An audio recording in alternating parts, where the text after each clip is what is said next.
No one can be perfect in this world.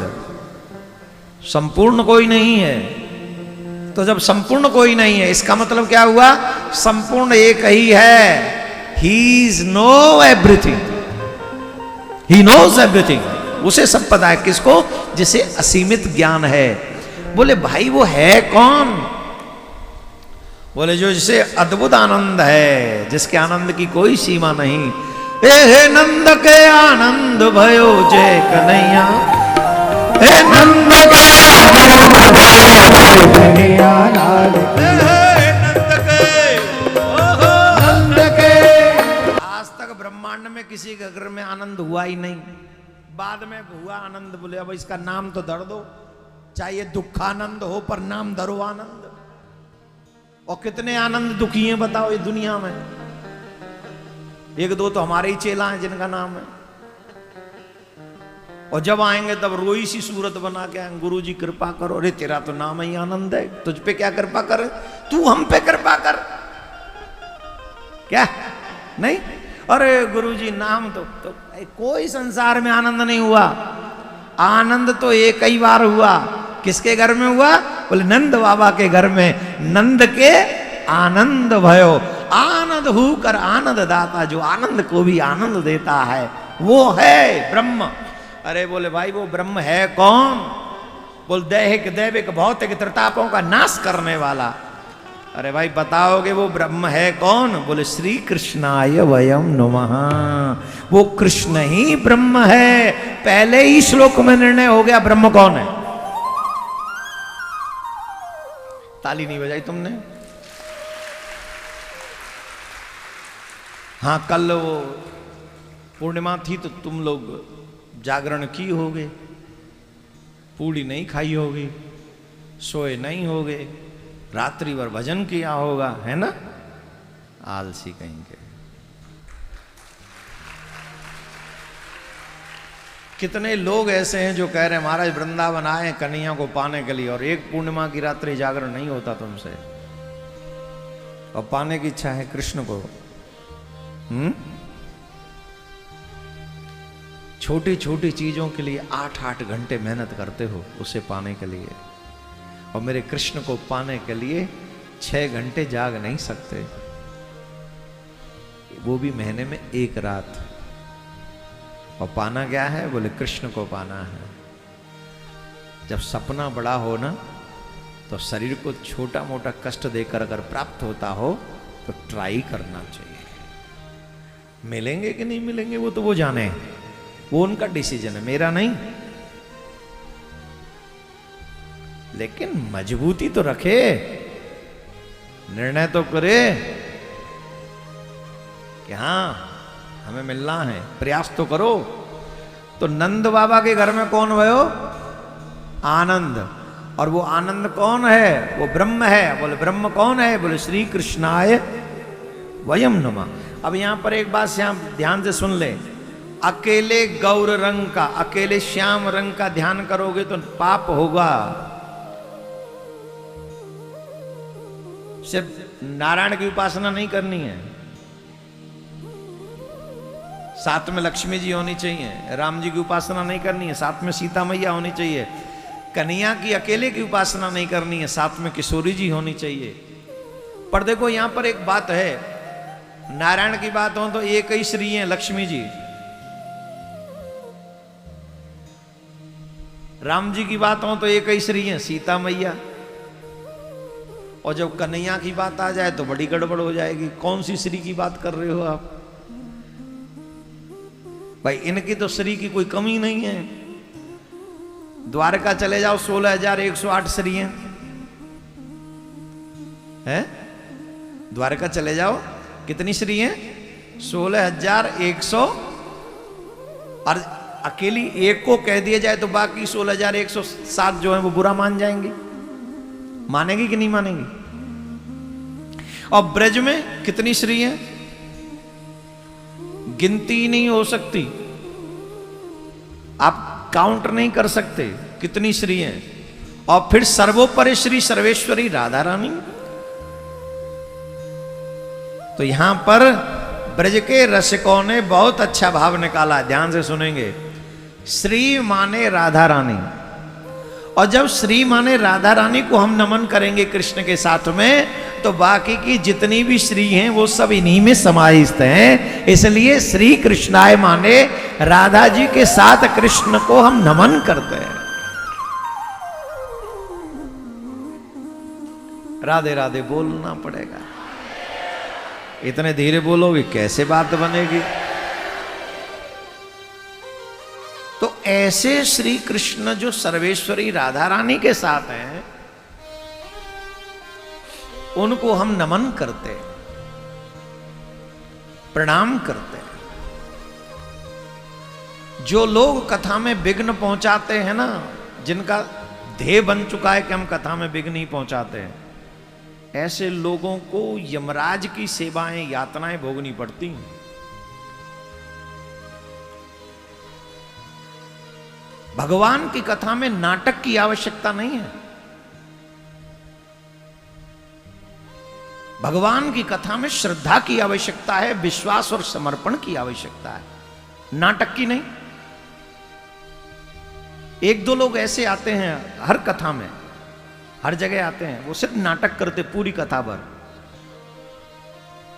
जिससे लोगों का ध्यान जाए उनकी तरफ, उस नाटक की तरफ। चाहे कथा में विघ्न पड़े तो पड़े, कुछ भी होता रहे कथा में, उन्हें कोई फर्क नहीं पड़ता। महाराज डिस्टर्ब हो जाए, कथा डिस्टर्ब हो जाए, सब डिस्टर्ब हो जाओ, पर हमारा नाटक चालू है। किसी को जवाब देना न दो, लेकिन भगवान को जवाब देना पड़ेगा। और जब भगवान को जवाब देना पड़ेगा ना, तब ये नाटक जवाब काम नहीं आएगा वहां।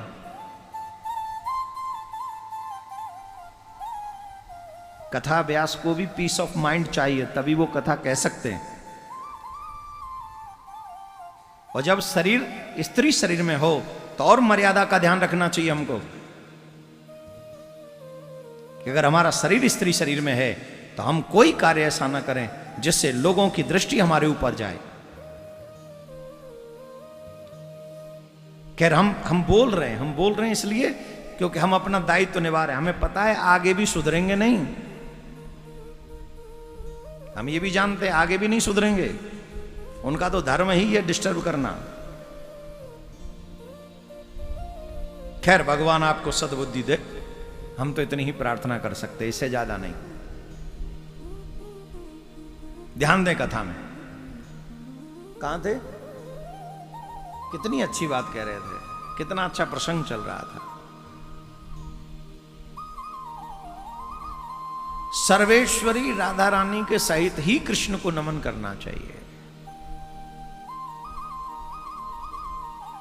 श्री कृष्णाय वयम नमः। तो आप ये समझ लीजिए ब्रह्म कौन है?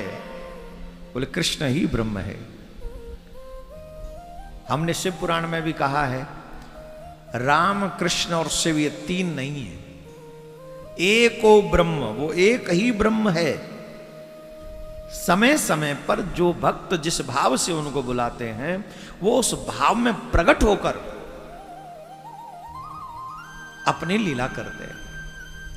अभी हम कनाडा में शिव महापुराण की कथा कह रहे थे, माता जी आई हैं वहां से, हमारी सहजमान थी वहीं पे, और कनाडा से चल कर आई कथा सुनने कि जन्माष्टमी महोत्सव मनाने जाएंगे। हाँ, अब देखो कौन आई है। अपने आप को क्यों तुम्हें देखना है किसी और को? क्यों नहीं अपने आप को देखना है? जिस दिन औरों को देखने की बजाय अपने आप को देखने लग जाओगे, उस दिन कन्हैया के बहुत करीब पहुंच जाओगे तुम लोग। ये ताका झांकी से बाज आ जाओ। हमेशा दूसरों को देखने में लग जाते हो। अच्छा महाराज ने कहा तो आए होंगे, कहाँ हैं? अरे मतलब महाराज झूठ बोल रहे हैं। अच्छा अभी हम दिखवा दें तो बोलो, फिर विश्वास कर लोगे?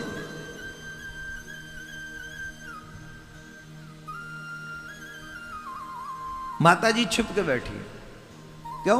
बोले हम सिर्फ कथा सुनना चाहते हैं। ये भाव भगवान की कथा के लिए क्रेजी हो जाओ। क्रेजी किया रे किसने? बोले कथा ने। बिना कथा तुम रह ना सको, जैसे शराबी शराब के बिना नहीं रह सकता। जुआरी जुआ के बिना नहीं रह सकता, कामी स्त्री के बिना नहीं रह सकता।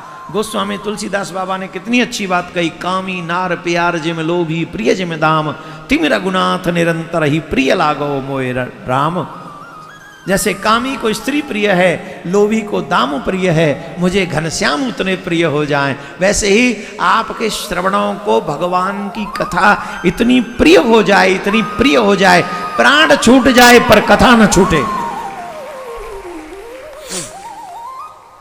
क्या हो, दिन की शुरुआत कौन करता है कथा से?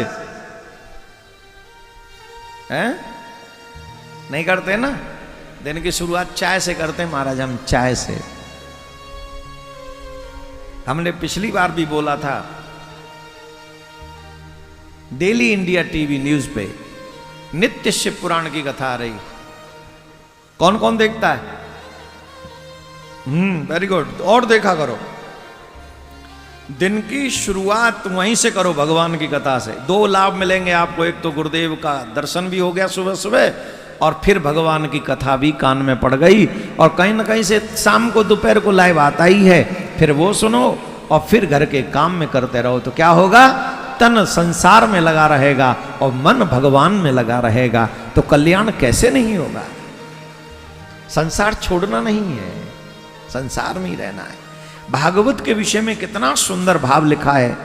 श्रीमद् भागवतम नामम पुराणम लोक विश्रुतम, श्रृणुया श्रद्धया युक्तो मम संतोष कारणम। लोक विख्यात श्रीमद् भागवत महापुराण को प्रतिदिन जो श्रद्धा पूर्वक श्रवण करते हैं,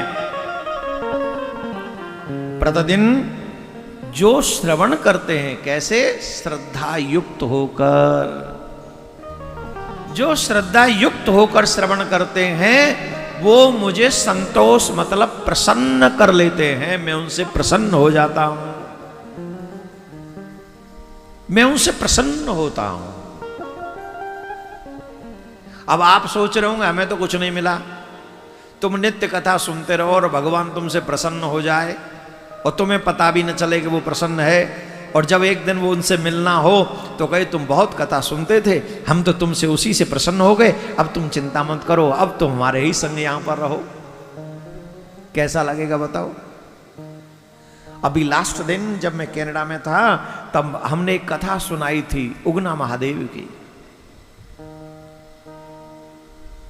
तुम लोगों ने तो सुनी नहीं होगी कि व्यस्त रहे होगे, भाई भारत में व्यस्त बहुत लोग रहते हैं। किसने सुनी लास्ट दिन की शिव पुराणी कथा?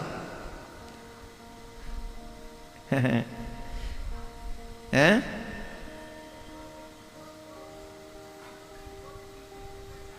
क्या हो जाता था? इंटरनेट कट जाता था। अच्छा, तुम्हारा? हमारा इंटरनेट कहां से? हमारी तो पूरी लाइव चल रही थी। अरे चल छोड़ो, प्रवचन मत करो, अभी सुनो। लास्ट वाले दिन हमने उगना महादेव की कथा सुनाई। उगना महादेव की कथा का मतलब समझे आप? स्वयं भूत बावन भोलेनाथ सेवक बन के विद्यापति के यहां आते हैं। क्यों? बोले वो प्रसन्न हैं, तुम्हें पता भी नहीं चल रहा है कि वो तुम्हारे साथ हैं। किस लिए? क्योंकि तुम्हारी कोई विशेष क्रिया उन्हें पसंद आ गई, तुम्हारी विशेष क्रिया उन्हें पसंद आ गई, इसलिए वो अहर्निश तुम्हारे साथ में। अब आप समझ लो इस बात को। यहां भगवान कह रहे हैं, शृणु या श्रद्धया युक्तो मम संतोष कारणम। जो व्यक्ति श्रद्धा के साथ कथा सुनता है मैं उससे प्रसन्न हो जाता हूं। अब आप कथा सुन रहे हो पर श्रद्धा नहीं है तो भगवान प्रसन्न कम होंगे, और श्रद्धा है तब कथा सुन रहे हो और ये पता है कि इससे भगवान प्रसन्न होंगे, तो निश्चित भगवत कृपा होगी आपके ऊपर। राधे राधे बोलना पड़ेगा। क्या धीरे बोलते हो? और जोर से बोल लो।